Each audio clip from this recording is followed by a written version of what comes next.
Frères et sœurs, je l'ai dit, le jeudi saint ouvre pour nous une des pages les plus dramatiques de la parole de Dieu, de l'histoire humaine, du Christ lui-même. Alors, mais aujourd'hui, c'est l'institution de l'Eucharistie. Alors, petites indications bibliques. Si vous lisez l'institution de l'Eucharistie chez Marc et chez Matthieu, dans l'ordre dans la Bible, Matthieu et Marc, eh bien, vous allez vous rendre compte qu'ils utilisent la même formule. Donc, ils utilisent cette formule qui est « Ceci est mon corps, livré pour vous ». Alors, en référence, « Ceci est mon sang, versé pour vous ». Et c'est en référence au Sinaï, lorsque Moïse fait alliance avec le peuple. Moïse, il leur donne la parole. Et puis, à un moment donné, pour sceller l'alliance, Moïse fait tuer des bêtes. Il prend le sang qu'il asperge sur le peuple en disant « Ceci est le sang de l'alliance. Ceci est le sang versé pour vous. » Donc, le corps donné, le sang versé. Chez Luc et la deuxième lecture que nous avons vue, donc Saint Paul, ils utilisent une autre formule et ils rajoutent un mot. Ceci est le sang de l'alliance nouvelle et éternelle. Donc les deux autres ne rajoutent pas ça. Ils ne rajoutent pas le sang de l'alliance, ça s'arrête là, mais ils ajoutent nouvelle et éternelle. Donc, ça veut donc dire qu'il y a quelque chose de nouveau qui est vécu.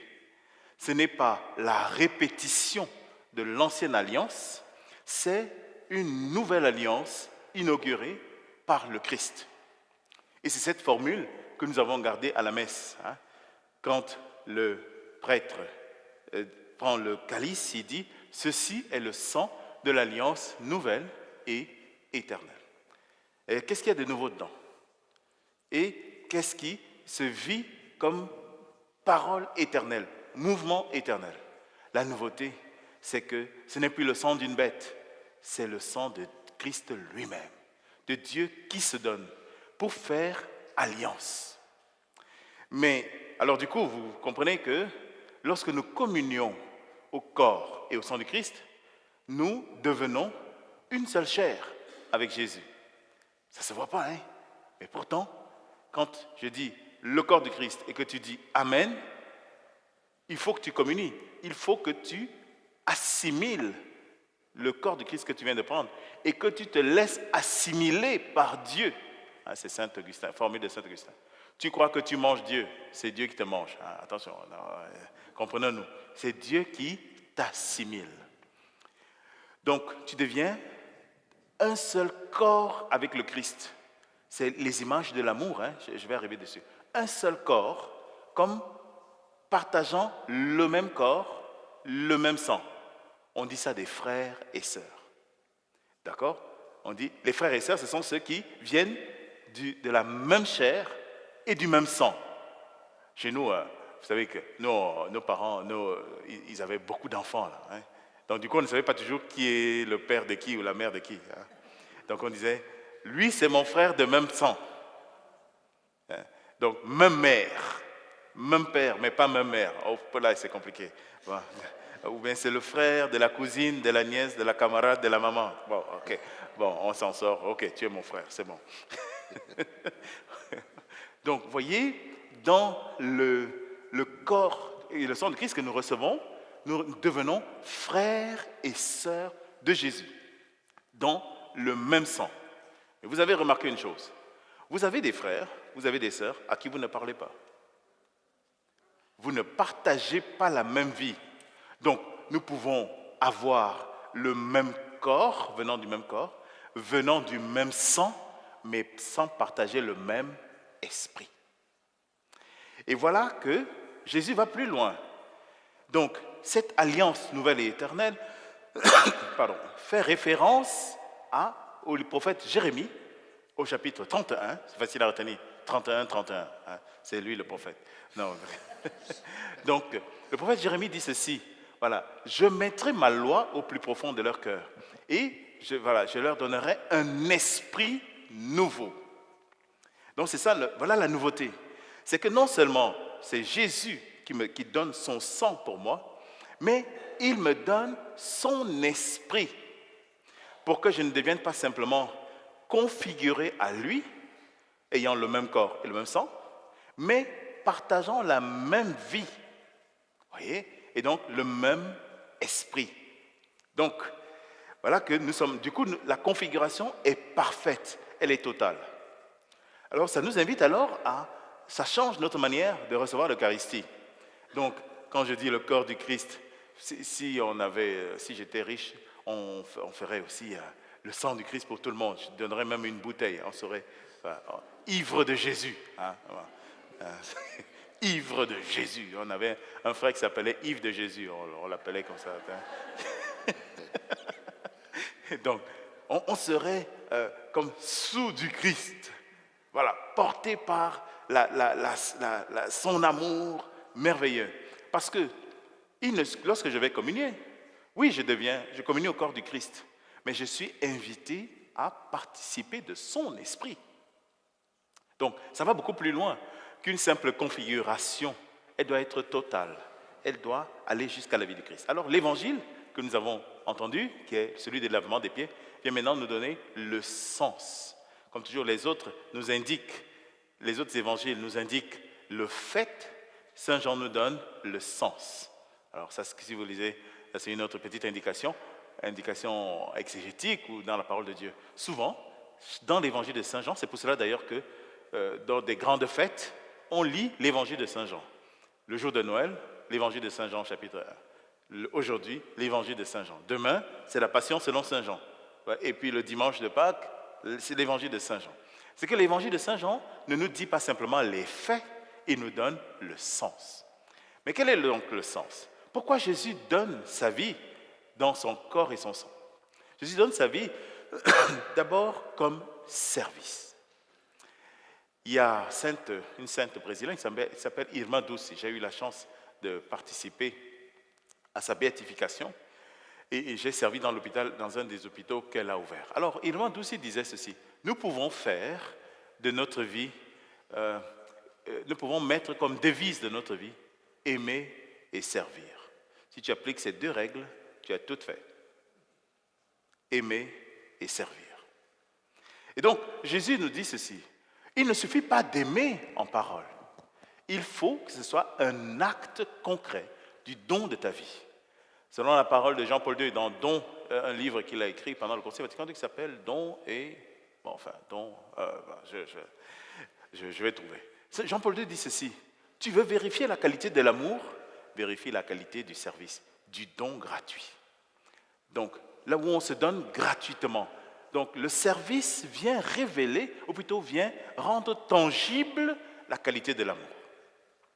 Jésus, c'est pour cela qu'on nous dit ceci dans l'Évangile. Si vous relisez les premières lignes, Jésus, ayant aimé les siens qui étaient dans le monde, les aima jusqu'au bout, jusqu'à la fin.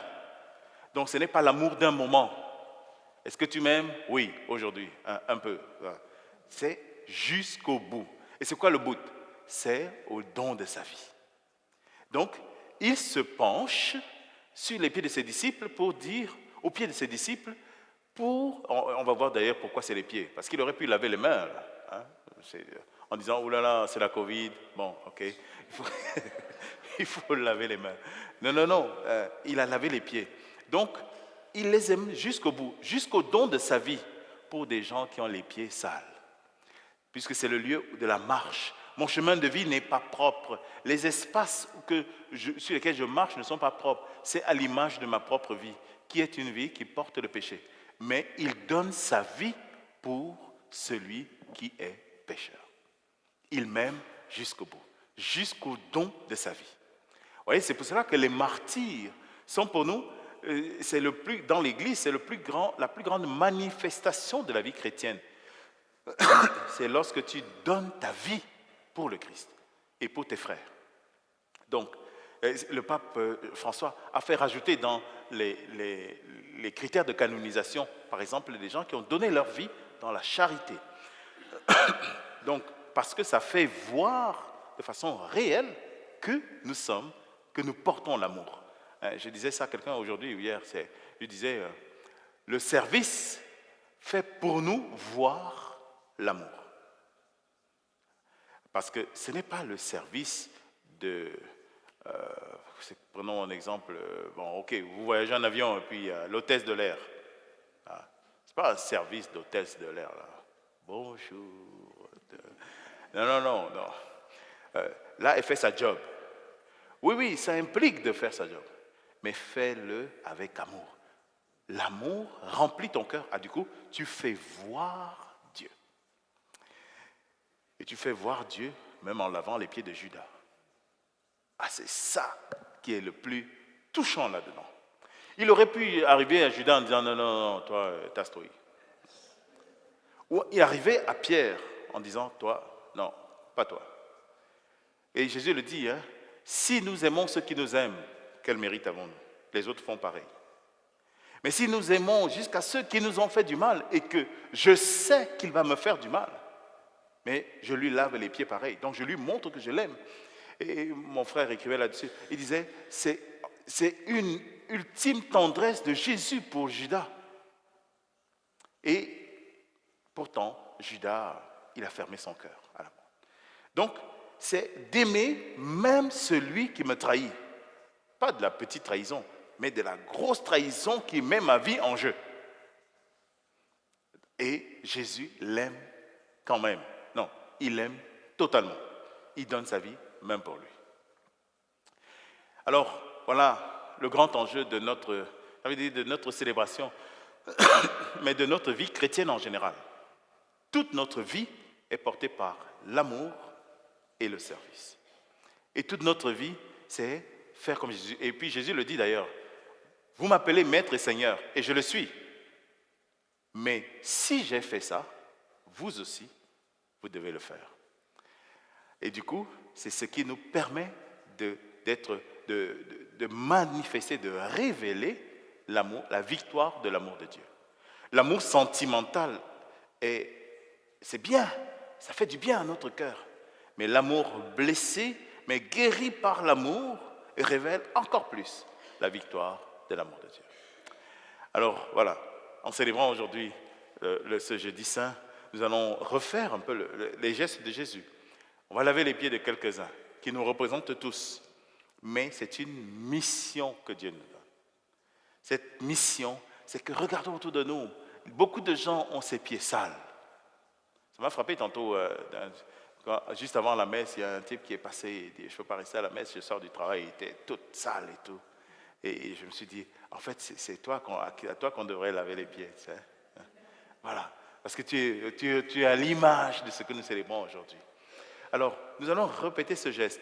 Il ne faut pas que ce soit juste un geste liturgique, il faut que ce soit une réalité de vie pour nous. Mais vous connaissez mon expression, facile à dire, difficile à vivre. Mais avec la grâce de Dieu, nous y arriverons. Jésus le premier nous a aimés et c'est lui qui nous soutient dans le chemin de l'amour. Amen. Amen.